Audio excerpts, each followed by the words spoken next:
Alrighty, well, my name is Patrick Plain. I am a policy analyst with the American Conservative Union Foundation Center for Criminal Justice Reform. We are here on Facebook Live for the first time with Matt Schlapp.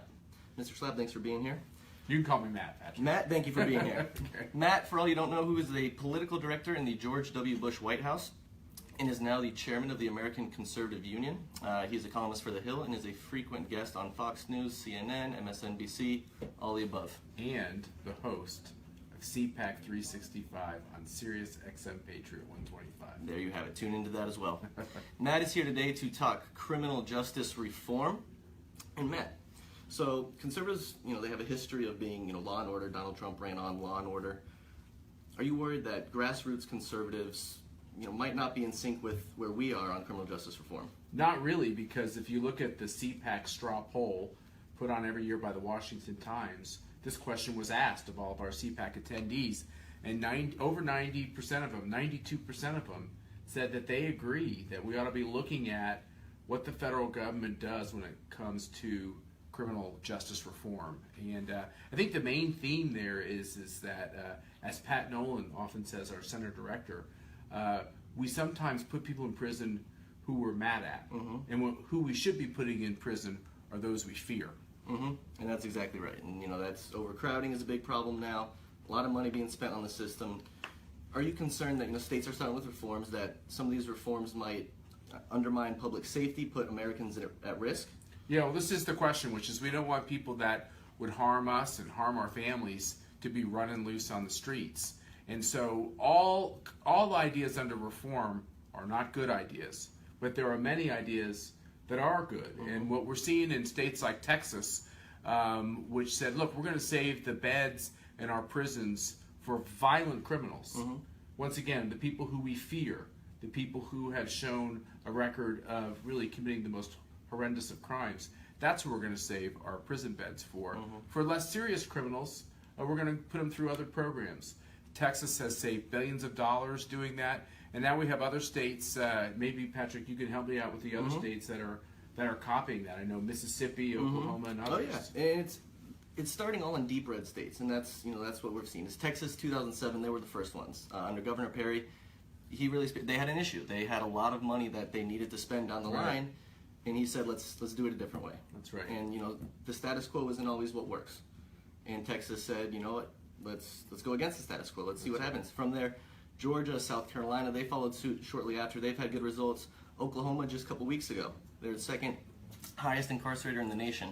Oklahoma signed a package of bills, looking to, again, save prison beds for people that need them, for people that we need off of the streets. I think the key is when it comes to criminal justice reform, you got to really look at the details of the legislation. And once again, there are some who view the fact that, hey, we ought to be just letting out everybody from the prisons because it costs so much.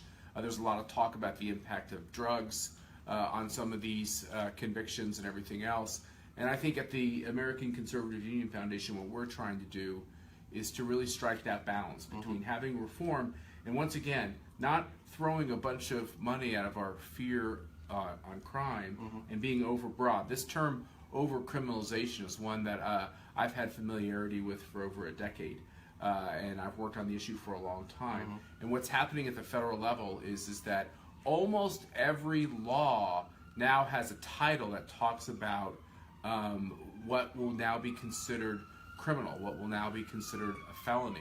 And sometimes it's very little triggers that means that something is criminal. And once you get into the criminal area, the consequences are serious, and oftentimes it's not just fines, but you're talking about prison time. And not everything should rise to that level, only the things that we're the most worried about. And it's gotten to that point now. It's the Department of Justice, they can't tell you how many criminal laws are out there.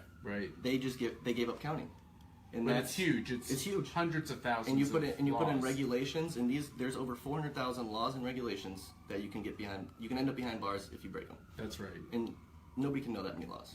It's impossible. And what this really means, once again, is that there's a great hazard to even getting involved in commerce in America. This is one of the barriers to our economy growing, because some people just put their hands up and say, look, I can't afford the teams of lawyers it takes to actually get involved in an area of commerce that I'm interested in getting involved in. And once again, we will free our economy if we can free ourselves of yet more reasons to hire more lawyers to not really stop any societal harm. Mm-hmm.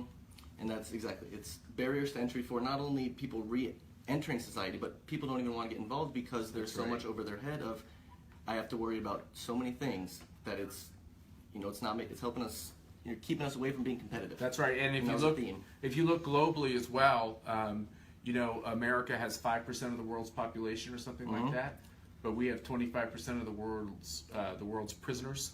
So what we do in America is we tend to get to the point where we lock people up in prison a lot more quickly than other folks around the globe. Once again, for violent criminals, that is the right way to go. Matter of fact, I wish we'd go faster and we keep them in even longer. But not everything rises to that level of being a serious, hardened criminal. And it gets to the point where we need to decide where can we best spend our money to get results. We need, Republicans, conservatives should care about a system that gets results. That's exactly right. Not, throwing money away doesn't get us anywhere. So this gives you an idea of one of the projects that we're working on here at the American Conservative Union Foundation. I think you guys are doing a great job. Thank you. And we will be back. We are going to be bringing on more prominent conservative guests to talk criminal justice reform. More prominent? You're trying to say more prominent than me? Is that true? Prominent along with you. I don't know if anyone can get up to that level. But he's trying to insult me. I'm pretty sure.